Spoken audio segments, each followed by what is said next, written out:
Welcome to the Video Toolkit podcast, where you can learn to script, shoot, edit and share your own videos. Head to videotoolkit.co.uk to become our latest member. Hello and welcome to this, the very first episode of the Video Toolkit podcast. I'm Mark from Video Toolkit. Video Toolkit is basically a membership, online membership community for small businesses who want to learn how to script, shoot, edit and share their own videos. So what it is, it's an online website where people, online website, same thing. Website where people, there's loads of resources on there where people can learn to script, shoot, edit and share their own videos. There's the Video Toolkit group where people can share their ideas, get feedback on the videos they've already made, and basically a place where I can help them improve their videos on a day-to-day basis. And then every 2 weeks I have a one-to-one meeting with them to make sure that they stay on track, to make sure that they're accountable, and basically to make sure that they keep making the videos that they said they were going to make when they joined the Video Toolkit. And what I want this podcast to be is just a way of telling more people about video marketing and how to use video, and another way as well for the members of the Video Toolkit to get a little bit more from the Video Toolkit. So it's not just the members will get this podcast before anybody else. They'll probably get it about a week before anybody else, and then I will be sharing it out to the general public, or the people that are actually interested in learning about a video. So firstly, I thought I'd say a little bit of news we've got. The first thing is we're moving into a brand new studio officially on May the 8th, although we're getting the keys this Friday, which will be May the 4th or 5th. This Friday, if that's the 4th or 5th, I think it's the 4th. Yeah, so we'll be getting the keys, and over the weekend, the bank holiday weekend, we'll be setting everything up in the office in the new studio. So what the new studio is going to be, it's going to be a place where people can come and shoot studio-based videos, also a place where I'm going to be recording this podcast, and something that I hope we can host other people's podcasts as well. Already got a few people lined up. A few of the current customers in the Video Toolkit and a few of the current customers for Redbook Productions have expressed an interest in shooting podcasts and recording podcasts in the new studio. So we're going to see how that goes as well. So hopefully this podcast will slowly move into the new studio. So hopefully I can get a lot more content made in this new studio. And also we've got a guy coming in on work experience from the 17th, 18th, 9th, 20th of May, because 21st of May, the weekend after the cup final, where he'll be sort of helping me out, shooting behind the scenes videos, learning lots of stuff that he wants to learn. So stay tuned for that. We'll be posting every day throughout May a different video, so I'm sure Noah will appear in the videos at some point. Might be interesting to involve him in this podcast as well, see how that works. See what he wants to learn. But what I've got planned for him is that over the week he's definitely going to be shooting a behind the scenes video of what he's learning, what he wants to learn at the start of the week, and basically put together a whole video about what he learned in his week of work experience at Redbook Productions. So I think that'll be quite interesting. So that's the news. That's the news article over. The main bulk of this podcast, I don't want to talk for hours and hours on end, but I do want to sort of tackle a different subject every week. And today, this has kind of been brought on by the Video Toolkit live video that we had earlier on today, which was talking about results, which is probably the most important thing when you're making your videos. It's one of the first questions I ask people when they sign up, when they first ask for a video. They sort of come to me and say, oh, I need a video, or I need to start shooting videos. And one of the things, of the first questions I ask them is, what kind of results do you want to get? And this is kind of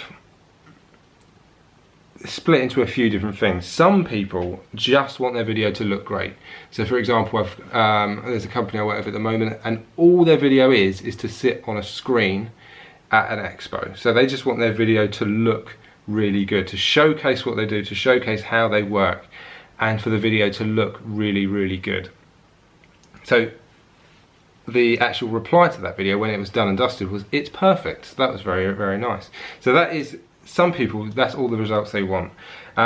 Other people that I'm working with, the results they want is engagement. So they want to concentrate on likes, comments, shares, and subscriptions to their videos. They just want to build up who knows who they are, who's interested in who they are, and build those relationships from there. And then finally, they just want to, some people just want to get leads from the videos they make. So they want results as quickly as possible. So this could involve people calling up at the end of watching the video. So it could be a very, very simple video on their website where it's literally just saying, "Give us a call" at the end of the video. Tell them to click on a particular link to sign up to something, to download something. That is a very clear call to action, and you can measure that really, really easily. What came up in the live video was something called TubeBuddy, T-U-B-E Buddy.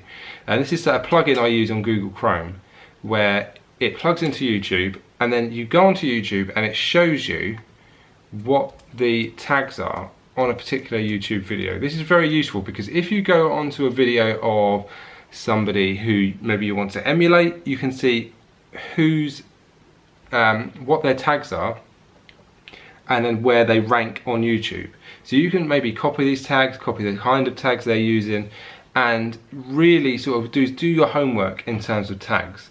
So what I'm going to do, I'm just going to go onto a video now. Probably best to record my screen so that when people, I'm also recording this on video. So if you want to watch the video, go to my YouTube channel, just search for Mark Harmon Redbook Productions, and you'll find this video if you're listening to this on the podcast, on the audio. So just go to YouTube once you've plugged in TubeBuddy. It's absolutely free, by the way. So for example, let's search for kitchens. A good start. So the top video is from someone called Caesar Sohn SA, Best Modern Kitchen Design Ideas 2016. Not going to play the video, but on the right hand side, TubeBuddy pops up. So you can see that they have had 340,000 total views, 38 comments, 1,000-ish likes, 61 dislikes. Overall, their channels had 2.04 million views. They got 6.22 thousand subscribers. They've got 130 videos. Then you can see what they say is best practices. So this is things to do when you upload your video. And they suggest best practices for uploading a video. The first is uploading a high resolution thumbnail. So YouTube, when you upload a video, gives you 3 random thumbnails as potential images for your video when it shows up in the search or when it shows up just randomly on YouTube. From experience, this can be really random frames, so you can end up looking a bit weird if you just go for the random thumbnail. Also suggest info cards added. So what I do is I dot these throughout the video. So if it's about 2-3 minutes long, I have one relatively quickly at the start of the video, one towards the middle and one towards the end. And what this is, just a little notification comes up in the top corner of the video where it suggests another video for the person to watch, or another video on your channel. So you'll notice that if people are clicking on these, they'll be clicking on them at a certain time. So you can have a look at your watch times on your videos and see when people are dropping off. And I would suggest then put a card into the video then, so then people can easily click onto more of your content. Another best practice is to add an end screen. This is just to get people to subscribe and to watch your videos. It's more visual. It works on mobile and desktop now. Up until a few years ago it didn't, so it's really good that YouTube are doing that. Then it says to share on Twitter, like it on Facebook, add captions. I've made a video about this a few weeks ago, adding captions. What I used to do was add the captions myself. This took forever for even a 2-minute video. It took me 10-15 minutes to add the captions, and to be honest, it was a right pain in the bottom. So what I do now is go to rev.com, and for $1 a minute of the video, you can add captions to your video, and it adds captions to your video, and I think it's like 99% accurate. So adding captions to your video is worthwhile because YouTube, Google is going to see it. They're going to see what your video is about. It's a lot easier for them to read what the video is about and then it's more likely to be ranked higher, and it's a really good, as it says, best practice. And this is something I've just started to do, is add a comment already into your comment section and then pin it to the top. So this is a really good way of just getting a little additional call to action, because I sometimes do check the comments on videos to see what people are talking about, and if you've pinned your comment to the top, then you can kind of point people in the direction you want people to go in terms of the conversation about your video. Then let's come to the tags. So this video has quite a lot of tags, and let's just see if any of them are relevant. So if you click on show search rankings, which is down the bottom, it will show you that it is ranking #1 for kitchen design, #1 for kitchens, that's why it came out on top, #4 for modern kitchen design, and #2 for kitchen design ideas. So that's pretty good, because if people are searching in kitchens like I did, kitchen design like I did, then that is ranking pretty high on those. So it's not really ranking anywhere on any of the others, but as you can see, 339,807 views as of today, which is the 1st of May 2018, is not bad if they're getting their tags right. So that's what I'd suggest, is go and look at other people's videos, see what kind of tags are ranking, and then see if you can sort of copy their tag ideas. It's definitely worthwhile putting in your tags and descriptions, definitely worthwhile getting TubeBuddy. It used to, I think at the turn of the year they had to change a few things because of the way YouTube changed its algorithm and stuff like that, but I still think the tags part of the TubeBuddy plugin is definitely worthwhile. It's definitely worthwhile getting TubeBuddy for. And then when it comes to uploading videos, it's really easy to add tags and suggest tags and things like that. So take a look at TubeBuddy app. It's free to start with. I will eventually get around to getting the paid version, but when I'm controlling someone's YouTube channel, when I'm in charge of the YouTube channel, I make sure that the TubeBuddy plugin is definitely plugged in.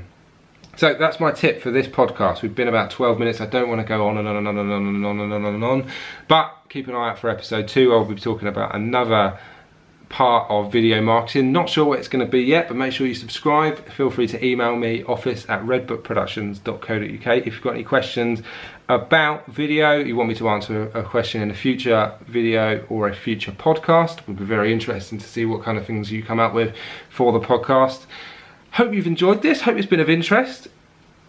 But I've gone into a little bit more detail. Hopefully what this podcast will be going into a bit more detail than I do in my videos where I'm either walking to work or when I'm going on Facebook Live or where I'm answering people's questions. So this hopefully is going to a bit more depth in terms of TubeBuddy.